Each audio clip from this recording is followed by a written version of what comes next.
Hey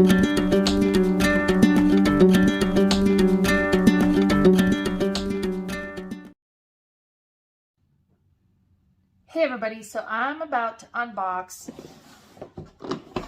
the Quest of El Dorado, the Golden Temple. So I have the Quest for El Dorado already, the original one. I actually just played it this very weekend.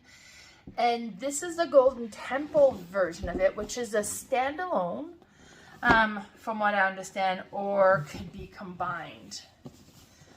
Yeah,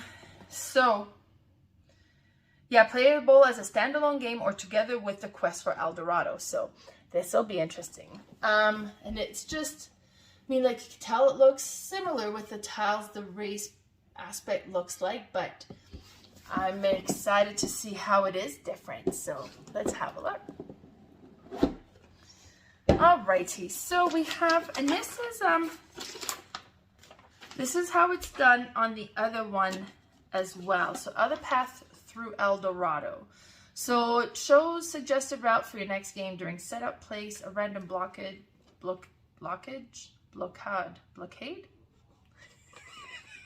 sorry, blockade on each connection between two terrain tiles, not pictured below. So it has the game set up on this side here, and this is just a single page, and then different maps of different ways you could set it up. So for the first game, it suggests you use this one here. But I mean, like, this is a massive looking one. And it looks like there's 3 different places that you can go here, while with the other one, you kind of went to the one location. Okay. And then the market, so everything looks similar so far. So, and then you have the other, this is the, I don't know if it's what language it is, but it's not the English one. And then the rule book. And then I know Quest for El Dorado had like the rule book and a single page with a setup, which is kind of cool. So if you already kind of know how to play, you just need reminder, like this is a reminder for the setup, how to put it together, and you're kind of quick, ready to go. So, so the rule book itself is 8 pages long. So now this is standalone or could be combined, so I'm not sure how that will work, but it does look like you got temples and gems. So there's multiple temples you're going through, while, as I said, the other one was just everybody was racing for the one temple. Okay, so we'll have to see. Is it double-sided? Yes, okay. So these are the player board, just like the original game. So it looks very similar in this end. And then you have the, I think it's German, and then the English side here. So, and it has on here like the player aid on your turn. You play a card. This is how the movement works. Buy a card. That's how that works. And you discard cards and then draw back up. So it's a very straightforward game. Quest for El Dorado is a deck building race game where you got all the cards that you're going to be collecting, and then you need to have the proper terrain card to make through that particular terrain. So in this one, it looks like most of it is this flame torch symbol. So I don't know. I mean, like some of the stuff is this. Oh, it's double-sided too. So some of the stuff is the same as the other one, the original one, with the jungle and the water and then like the village area. But some of them are very much different. So let's see. So we have these Golden Temple token. So I'm not sure how that's going to be working. This is the blockade. It's a very difficult word to say apparently for a French person, and you have these in the other one as well. So we have these. I'll have, and this is just like an extra thing that you had to purchase or you had to pay to make through that passage. These tiles are quite a bit bigger than the original game is. And then we have these ones here. Oh, okay. So in the original one, you would have these different volcanoes that if you stop by, you could pick a tile that would give you some special ability. I'm assuming these are similar because you have these on the map And then on the back side of it, you have like a special thing that this would do. So that looks similar to the original. The market is in 2 pieces, so that just fell right out. So that's half the market here. So what was interesting with it is you have the beginning cards that goes in your market, then you have all these other cards that you don't have access to yet. But when you kind of purchase every type of one card from the market, then you can bring down a new one, and it kind of gives you access to more. And this is the first player marker, kind of a Indiana Jones hat. And then we have over here the different, I'm guessing like goals. So I don't know if we all have our own goals that we're trying to reach, or if you kind of could go for any of them. I'm not sure how that's going to work, so that's interesting. Yeah, like I mentioned, we played the original game just this past week.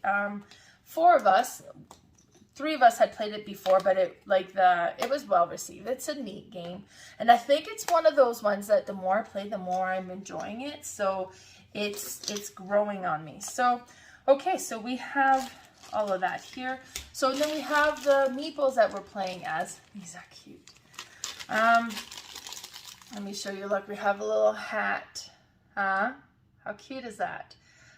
So you have your little meeple. There's 2 of each color. I know with the original is if you played more than 2 players, you would play with 1, and you're racing to make it into the temple. But if you're playing just the 2 players, then you would race with 2 and try to get both of your guys through. So I'm guessing that's similar with this one here. You have the, I'm not sure if this is, the cards are in English. There's a thing on top of it, but I can't read what it says. So let's see here. Let's see what we've got. How do we open this? Oh my gosh. Some of these like have that easy open thing around, but it's just as hard to open with those as if they hadn't put one in. So okay, we'll put that over.